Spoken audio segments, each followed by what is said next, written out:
چھوڑا ماں کا دودھ ماہ رمضان میں۔ عزیزان ملت اسلامیہ، سرکار غوث اعظم کا بچپن کا زمانہ تھا۔ اماں جان سے عرض کرتی، اماں جان میں ان میں دل حاصل کرنے کے لیے بغداد چلا جاؤں۔ اماں نے فرمایا بیٹا غوث اعظم، میں تیری فرقت تو برداشت کر سکتی ہوں مگر تیرے دین سے جدائی کا گوارا نہیں کر سکتی۔ جب اجازت مل گئی، قافلے والوں کی روانگی کا وقت آیا، آپ نے تیاری شروع فرمائی۔ آپ فرماتے جب میں چلنے لگا تو میرے والد محترمہ کی آنکھوں میں آنسو آ گئے اور میرے والد گرامی کا وصال ہو چکا تھا، اور میری ماں یہ سمجھ رہی تھی کہ اپنی زندگی میں اپنے لگتے جگر سے پھر کبھی دوبارہ ملاقات نہ ہوگی۔ ماں اور بیٹی کی آخری ملاقات تھی۔ ماں نے فرمایا بیٹا تمہارے باپ نے تمہارے حصے میں 40 دینار دے گئے ہیں، بیٹا ان کو بھی ساتھ لے لو اور جاؤ بیٹا، خدا حافظ، کسی مقام پر جھوٹ نہ بولنا۔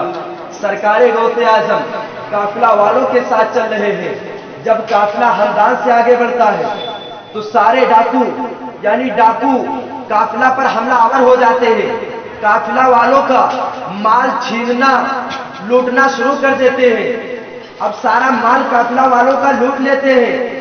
ایک ڈاکو سرکار غوث اعظم کی بارگاہ میں آتا ہے اور کہتا ہے چھوٹے موٹے بچے کیا تمہارے پاس کچھ ہے؟ تو سرکار غوث اعظم فرماتے ہیں اے ڈاکو سن، میرے پاس بھی 40 دینار ہے جو میرے بغل کے اندر صدری میں سلی ہوئی ہے۔ وہ ڈاکو سمجھا شاید یہ بچہ مذاق کر رہا ہے۔ اب دوسرا ڈاکو آتا ہے، پھر سرکار غوث اعظم کی بارگاہ میں آتا ہے اور کہتا ہے بچے تمہارے پاس کچھ ہے؟ سرکار غوث اعظم فرماتے ہیں اے ڈاکو میرے پاس 40 دینار ہے جو بغل کے اندر صدری میں سلی ہوئی ہے۔ وہ ڈاکو سمجھا شاید یہ بچہ مذاق کر رہا ہے، یہاں تک کہ ایک ایک ڈاکو ہو کر آتے ہیں اور یہی سوال کرتے چلے جاتے ہیں اے غوث اعظم کیا تمہارے پاس کچھ بھی ہے؟ تو سرکار غوث اعظم فرماتے ہیں اے ڈاکو سنو سنو، میرے پاس 40 دینار ہے جو بغل کے اندر صدری میں سلی ہوئی ہے۔ اب سارے ڈاکو اپنے سردار کی بارگاہ میں حاضر ہوتے ہیں، عرض کرتے ہیں میرے سردار، عرض کرتے ہیں میرے سردار، ہم نے تو سب کا مال لوٹ لیا ہے مگر اس میں سے ایک بچہ ہے جو کہتا میرے پاس 40 دینار ہے، میں نے اس کو چھوڑ دیا ہے۔ سردار کے ڈاکوؤں نے یعنی ڈاکوؤں کے سردار نے کہا اس بچے کو میرے پاس لے جاؤ۔ جب سرکار غوث اعظم کو لے جایا گیا، آپ کی صدری کھولی گئی تو واقعی میں 40 دینار نظر آئے۔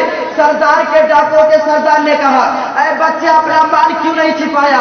تو سرکار غوث اعظم نے فرمایا اے ڈاکوؤں کے سردار سنو سنو، میری ماں مجھے گھر سے رخصت کرتے وقت فرمایا تھا بیٹا جان جائے تو جانے دینا مگر جھوٹ نہ بولنا۔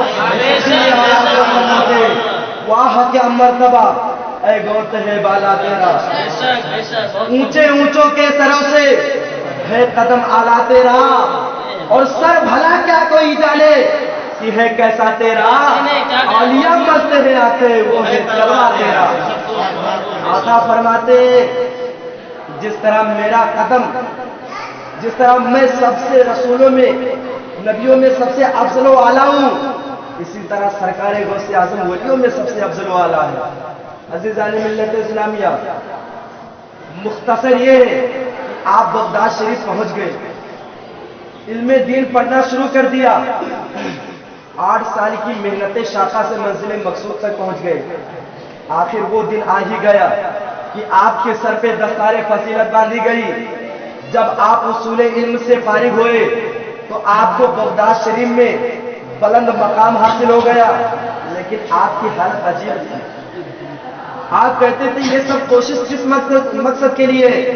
علم نے میری رہبری کی ہے، مجھے راستہ دکھایا ہے، کاش میری رسائی وہاں موجود ہوتی جہاں میرے نانا سید عبداللہ سومئی کو حاصل تھی، کاش مجھے وہ ذوق حاصل ہو جو میرے والد محترمہ کو حاصل تھا۔ عزیزان ملت اسلامیہ، اس روحانی علم نے شیخ کامل سرکار غوث اعظم نے عبادت و ریاضت میں گزارا، بالآخر آپ کو سرکار غوث اعظم کو غوثیت پر فائز فرمایا۔ عزیزان ملت اسلامیہ، آج کل کے جہلہ آپ کے سیرت پاک سے سبق لینا چاہیے۔ جن کو نماز بھی پڑھنی نہیں آتی وہ دوسرے کے نمازوں کو معاف کراتے پھر رہے ہیں، وہ جہنمی نہیں ہے تو کیا، آئیے میں ایک ایسے اللہ کی ولی کی بارگاہ میں لے چلوں جن کی ٹھوکروں سے مردے زندہ ہو جایا کرتے تھے. اگر نانا پیچھے سے آسا لیے رکا رہے, اگر دوڑ رہے تو آپ کے حکم سے مردے بھی ساتھ دوڑ رہے ہیں.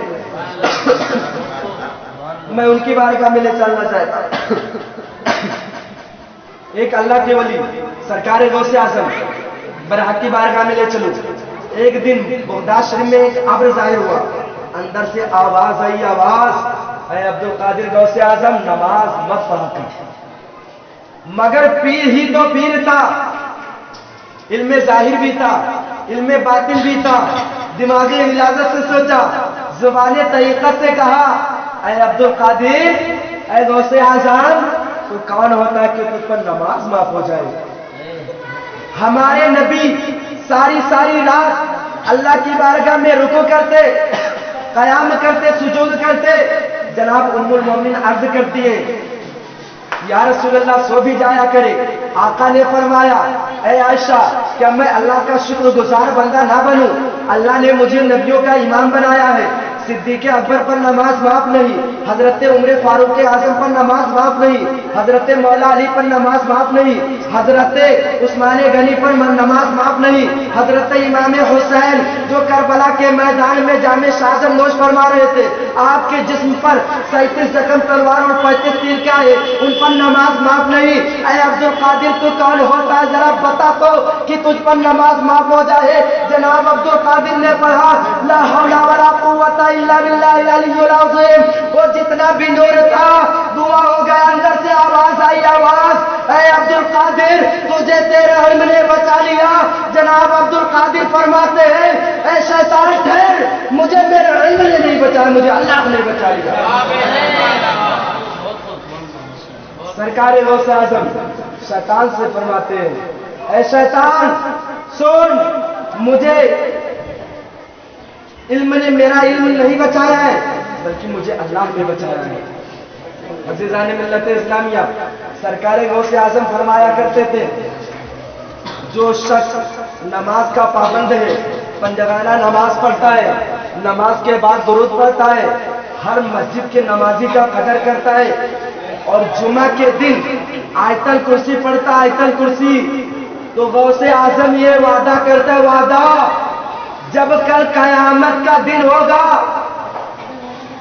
نفسی نفسی کا عالم ہوگا, وہ جہاں بھی پھر رہا ہوگا, جب ماں بیٹی سے جدا ہو رہی ہوگی, بیٹی ماں سے جدا ہو رہی ہوگی, باپ بیٹے سے جدا ہو رہا ہوگا, بیٹا باپ سے جدا ہو رہا ہوگا, غوث اعظم فرماتے, غوث اعظم میری ان باتوں پر جو شخص عمل کرے گا, غوث اعظم فرماتے میں قیامت کے دن اس کی شفاعت کروں گا. عزیزان ملت اسلامیہ, سرکار ایک عیسائی پادری تھے جو جو حضور صلی اللہ تعالی علیہ وسلم کے بارے میں بہت برائیاں کرتا رہتا تھا کہ ہمارے نبی جو عیسیٰ علیہ السلام ہے کئی مردے زندہ کیے ہیں, لیکن تمہارے نبی حضور صلی اللہ تعالی علیہ وسلم نے ایک بھی مردہ زندہ نہیں کیا. جب یہ بات سرکار غوث اعظم تک پہنچی, سرکار غوث اعظم اس عیسائی کے پاس تشریف لاتے اور کہتے ہیں, اے عیسائی سن, تو میرے نبی کے بارے میں کیا کہہ کر گمراہ کر رہا ہے؟ اس عیسائی نے پھر وہی باتیں کہی. تو حضرت غوث اعظم نے فرمایا, سرکار غوث اعظم نے فرمایا, اے عیسائی سن, میں نبی نہیں ہوں مگر نبی کریم صلی اللہ علیہ وسلم کا نواسا ہوں اور ان کا غلام ہوں.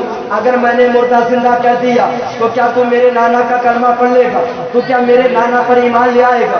اس عیسائی نے کہا, یا سرکار غوث اعظم, میں مانتا ہوں اگر آپ مردہ زندہ کر دیں گے تو میں آپ کے نانا پر کلمہ بھی پڑھ لوں گا, آپ کے نانا پر ایمان بھی لے آؤں گا. سرکار غوث اعظم نے فرمایا اس عیسائی سے, مجھے کسی پرانی قبرستان پر لے کر. اس عیسائی نے سرکار غوث اعظم کو ایک پرانی قبرستان پر لے جاتا ہے. لے جانے کے بعد سرکار غوث اعظم کو ایک پرانی قبرستان پر کھڑا کر دیتا ہے. سرکار غوث اعظم فرماتے ہیں, اے عیسائی سن, یہ 100 سالہ کا مرا ہوا ہے, اور جب یہ دنیا میں آتا تو بیل بجایا کرتا تھا, بیل بجایا کرتا تھا, لوگوں کو